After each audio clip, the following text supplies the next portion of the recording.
Selamat malam, Assalamualaikum warahmatullahi wabarakatuh. Pada kesempatan kali ini, kami akan melanjutkan dari pembahasan metadata retrieval ya, rekan-rekan. Jadi di dalam metadata retrieval banyak hal yang sudah kami sampaikan, dan di hari ini kami coba fokus untuk membahas beberapa kasus di dalam pemanfaatan dari REST API yang dilakukan oleh masyarakat ya. Dalam hal ini ada beberapa web ataupun beberapa aplikasi yang sudah secara production dijalankan dengan memanfaatkan dari REST API yang ada di dalam Crossref. Sekedar informasi awal, REST API di sini adalah salah satu layanan dari Crossref yang mana bisa memanfaatkan beragam metadata yang sudah disediakan di dalam Crossref, antara lain funding data, license information, full text links, purchase ID, dan lain sebagainya. Rekan-rekan ingin melakukan penyesuaian dari segi pencarian dengan memanfaatkan searching ataupun facet ataupun filter misalnya. Nah, dari sana juga bisa dilakukan beberapa tahap pengembangan. Detailnya ada di sini, ada di REST API documentation. Ini menggunakan Swagger ya. Ini api.crossref.org. Ada banyak pastinya informasi-informasi yang disediakan dengan beragam pendekatan ya, dengan vendor, kemudian journal, works, dan lain sebagainya. Kemudian dari kondisi ini, rekan-rekan juga bisa melihat beragam case study yang sudah dijalankan dengan memanfaatkan REST API dari Crossref. Ini ketika kita klik di bagian sini, API Case Studies, ini ada satu laman yang sifatnya itu seperti blog ya. Nah, kemudian dari blog ini ada beragam informasi yang disampaikan. Di dalam informasinya, salah satunya ini ada yang menarik mengenai pembuatan citation index ya, dari Open Ukrainian Citation Index pada tahun 2020. Seperti yang kita ketahui bersama, Ukraina kan sedang melakukan ada gencatan senjata ya dengan Rusia. Tapi ternyata pas kami lakukan pemeriksaan, ternyata masih berjalan ya, dari OUCI atau Open Ukrainian Citation Index, dan sampai sekarang bisa juga diakses. Rekan-rekan bisa melihat ini, kemudian bisa diklik. Nah, ini ada satu bentuk penyampaian informasi awalnya ya, bagaimana tahap awal dan siapa yang bertugas, idenya seperti apa. Jadi untuk yang Open Ukrainian Citation Index ini dimulai dari atas nama ini, Serhiy Nazarovet, dari Deputy Director of Research, State Scientific and Technical Library of Ukraine. Nah, di sini mereka melihat adanya beberapa potensi ya yang bisa dioptimalkan dengan pendekatan scientometric dan juga library science.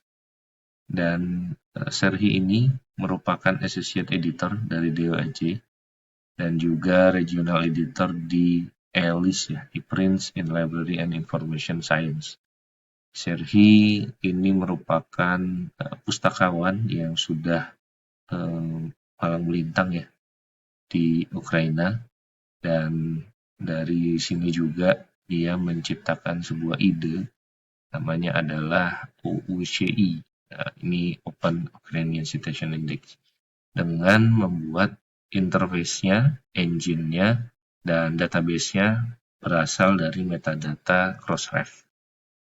Nah, ini yang menarik, dan di sini juga ada informasi awal ya mengenai historinya, dan juga how is Crossref metadata used in OOCI.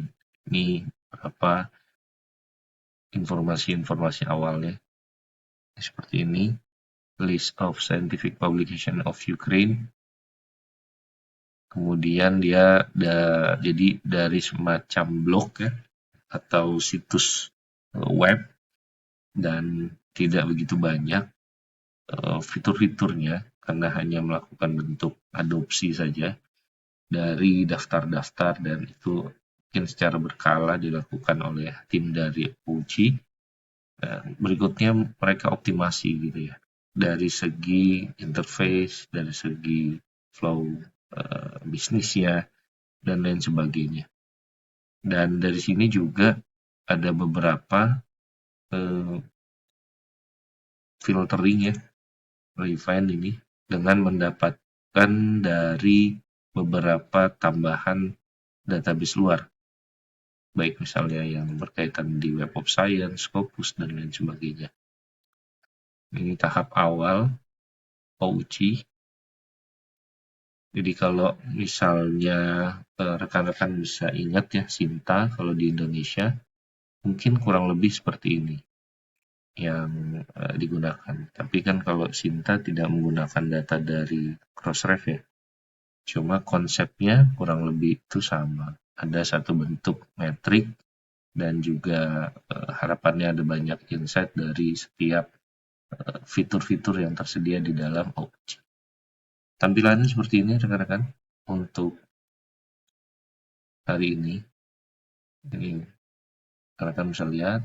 Nah, ini bisa diakses di auci.dntb.gov.ua/n. Nah, ini kalau misalnya rekan-rekan mau melihat ya. Di sini ada satu tools yang sudah disediakan, dan di sini ada keterangan mengenai analitiknya. Jadi kayak semacam rekapitulasi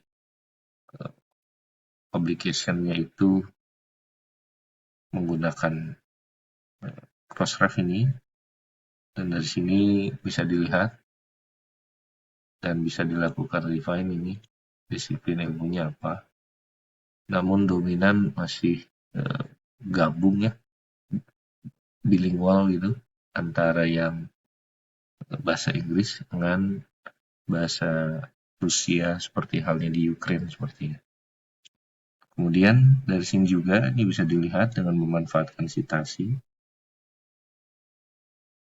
Dan menarik ya, dengan pendekatan-pendekatan seperti ini pastinya setiap instansi yang ada di Ukraina ataupun audiens globalnya itu pasti bisa mengetahui apa-apa saja yang memang sedang tren, kemudian apa-apa saja yang sedang merosot, dan juga perkembangan dari tahun ke tahun, sehingga buat kebijakan dan juga berkaitan sama insight-insight baru itu diharapkan bisa dimunculkan di bagian OOCI ini.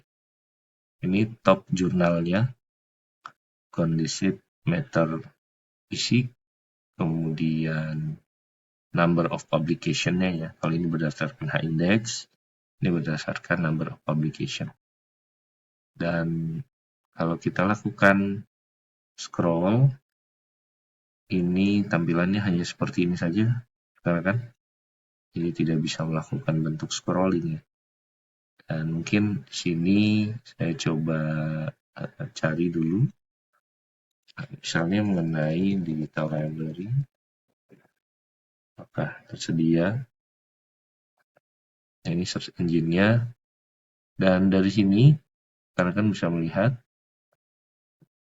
jadi ada beberapa juga yang berkaitan sama data-data yang cukup meluas, karena di sini juga bisa dapat jurnal German Digital Library, kemudian juga campur ya publisher-nya nih, ada Harvard juga. Jadi secara tidak langsung, tidak serta-merta hanya artikel ataupun jurnal yang memang berasal dari Ukraine. Tapi ini luas ya, dan kategori bisa dibilang global gitu. Nah, dari sini yang menarik ada yang berkaitan sama pemanfaatannya ya. Contoh misalnya seperti ini. Ini ada keterangan cross-ref citation. Jika kita klik, tapi kurang informatif sepertinya. Coba kita kembali lagi. Kemudian mungkin bisa kita pilih salah satu contoh lain. Apakah bisa muncul? Sama sepertinya ada beberapa yang stuck, tidak bisa dijalankan ya. Nah, kemudian dari sini ini beberapa refine-nya ini.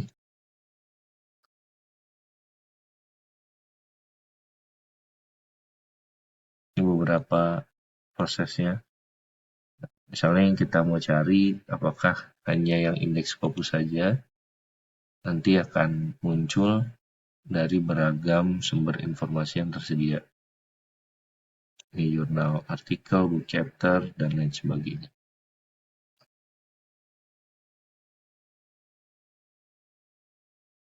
Lalu dari sini juga nanti bisa kita lihat adanya proses pemetaan ya, yang menarik. Ada pemetaan dari beragam fokus dan scope dan juga disiplin ilmunya.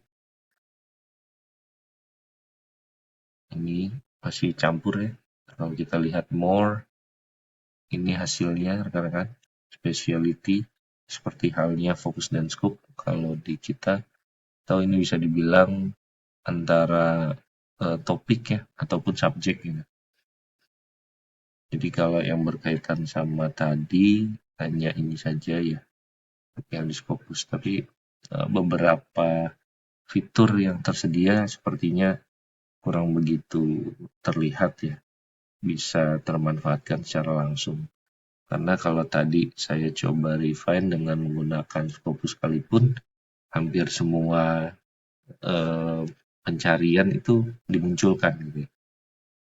Dan di sini kalau yang berkaitan sama tadi, dari penentuan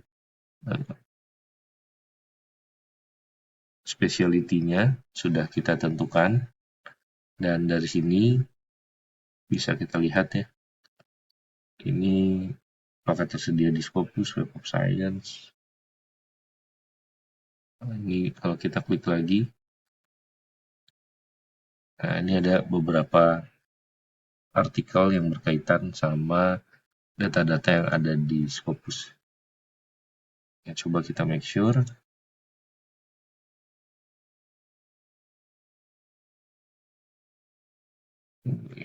Sepertinya kena internet positif. Kenapa ini? Atau mungkin dari beberapa pemilihan subdomain yang dikategorikan spam. Nah, sama.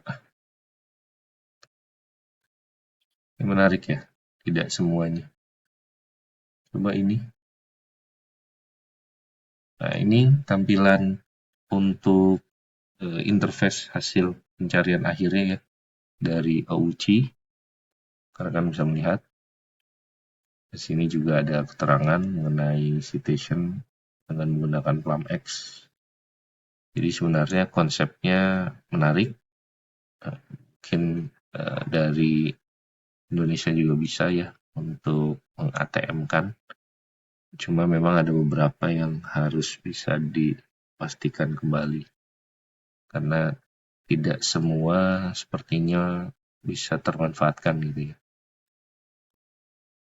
Baik, ini sedang kita coba, tapi sepertinya lama. Dan muncul ya. Nah, ini ada penjelasan. Jadi, dan cocok dari apa yang memang dikurasi tadi di dalam Crossref, dan hasil dari pemanfaatannya juga terlihat tadi. Baik, demikian dari apa yang bisa kami sampaikan. Jangan lupa untuk di-subscribe dan juga di-share untuk nantinya bisa kita berikan lagi informasi yang lebih bermanfaat. Terima kasih. Assalamualaikum warahmatullahi wabarakatuh.